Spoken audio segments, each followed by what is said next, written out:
বিশ্বকাপ ফুটবল শেষ হয়েছে, কিন্তু বিশ্বকাপ দেখতে দেখতে আমরা কি ক্রিকেট ভুলে গেছি? না, ক্রিকেটের ভিডিও আমি বানিয়েছি, এর মাঝখানেও বাংলাদেশ ক্রিকেটের আপডেট দেওয়ার চেষ্টা করেছি বাংলাদেশ জিম্বাবুয়ে সিরিজ।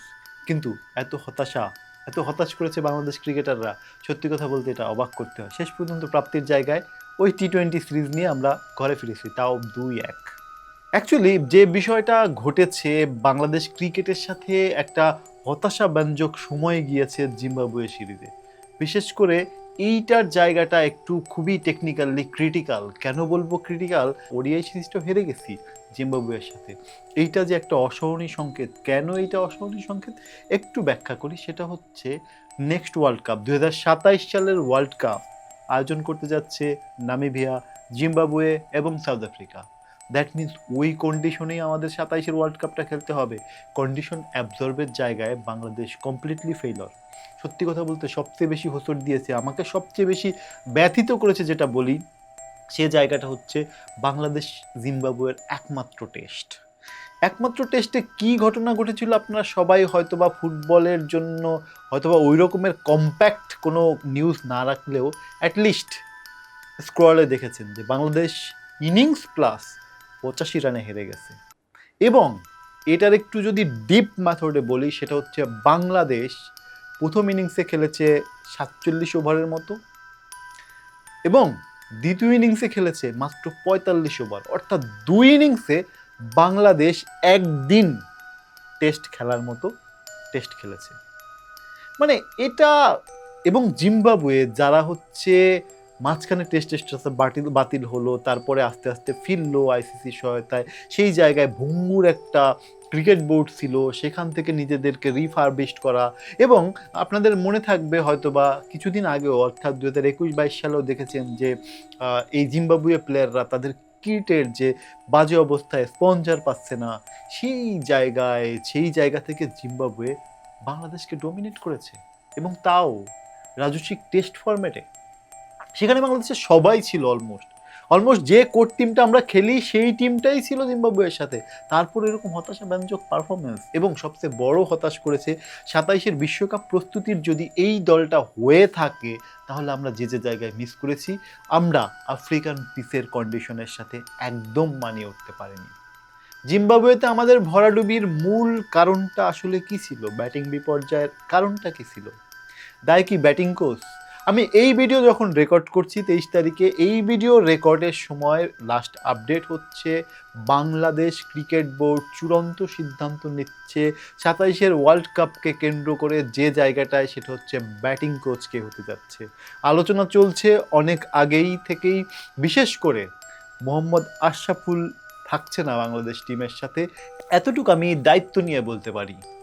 কিন্তু কেন থাকছে না? লাস্ট 4টা সিরিজ তো বাংলাদেশের জন্য ভালোই গেল, তাহলে আশরাফুলের ফল্টটা কোথায়? বা দিয়ে 4টা সিরিজ ভালো গিয়েছে, সেখানে তো আশরাফুলের কর্তৃত্ব আছে, বা আশরাফুল তো সেখানে ভালো করেছে, বা সেই কর্তৃত্বের দায়টা বা কর্তৃত্বের ধারাটা তো আশরাফুলকে দিতে হবে, এমনটা আমরা বলি সবাই, দর্শক অ্যাঙ্গেল থেকে আমরা বুঝি।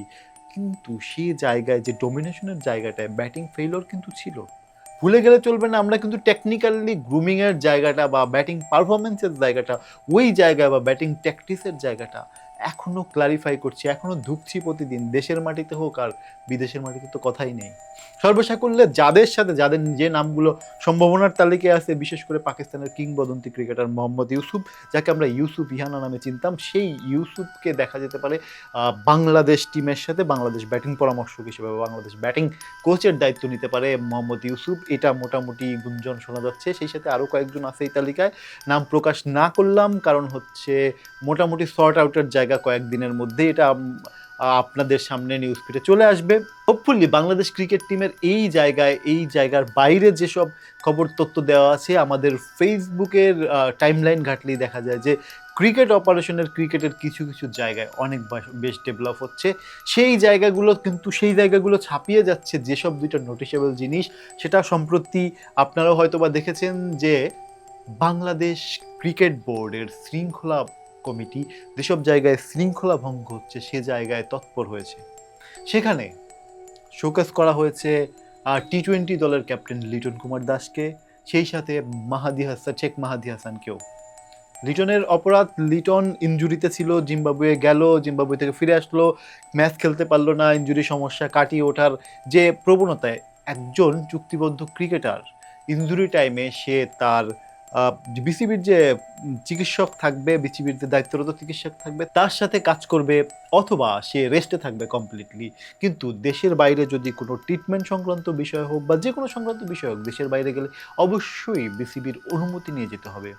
সেই জায়গায় মিস করে গেছে লিটন কুমার দাস। লিটন কুমার দাস যেটা করেছে, লিটন কুমার দাসের এই যে চীন সফরটা সম্ভবত বিসিবিকে সে জানিয়ে যায়নি, সেই জায়গায় এই ধরনের অপরাধ লিটন কুমার দাস এর আগে কখনোই করে নাই। সেই ক্ষেত্রে মার্জনার সহিত দেখা হতে পারে, কিন্তু সেই সাথে যেটা হয়েছে শেখ মেহেদী একটি সিরিজ চলাকালীন সময় সে টিম ম্যানেজমেন্টকে নিয়ে বারবার, একবার না 2-3বারই হয়েছে, সেটা হচ্ছে বারবারই কুৎসিত মন্তব্য বা তার নিজের জায়গাটা অবস্থানটা পরিষ্কার করার জন্য সে বারবার মিডিয়ার সামনে কথা বলেছে, যেটা বিসিবির নজরে এসেছে এবং সেটা নিয়ে বিসিবি খুব কঠোর অবস্থানে, এবং সেখানে শাস্তির সম্মুখীন হতে পারে শেখ মেহেদী।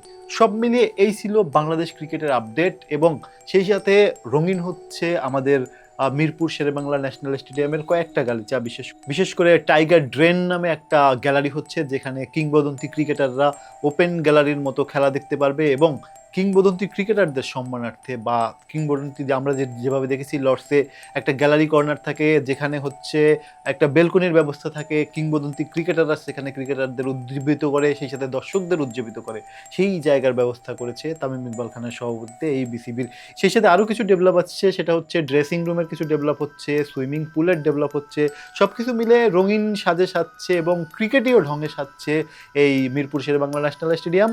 সেই সাথে তামিম ইকবালের পরিকল্পনায় আস্তে আস্তে আগাচ্ছে ক্রিকেটের অবকাঠামো, কিন্তু সেই সাথে ক্রিকেটটাও আগাতে হবে, সেই দিকে নজর রাখতে হবে বোর্ডের, এবং বোর্ডের এই দায়িত্বকালীন সময় একটা বিপ্লবিক পরিবর্তন দেখতে চাই, যেহেতু তামিম ইকবাল খান একজন কিংবদন্তি বাংলাদেশের ক্রিকেটার, এবং বাংলাদেশ যতদিন আছে তামিম ইকবালের অর্জনগুলো মনে রাখবে। সেই জায়গায় তামিমের এইখানেও একটা অর্জনের জায়গা রয়েছে। এই যে নতুন তামিম ইকবালের ইনিংস, সেই ইনিংসের জন্য শুভকামনা জানিয়ে এবং বাস্তবিক পরিবর্তনগুলো দেখে আজকের মতো শেষ করছি। আল্লাহ হাফেজ।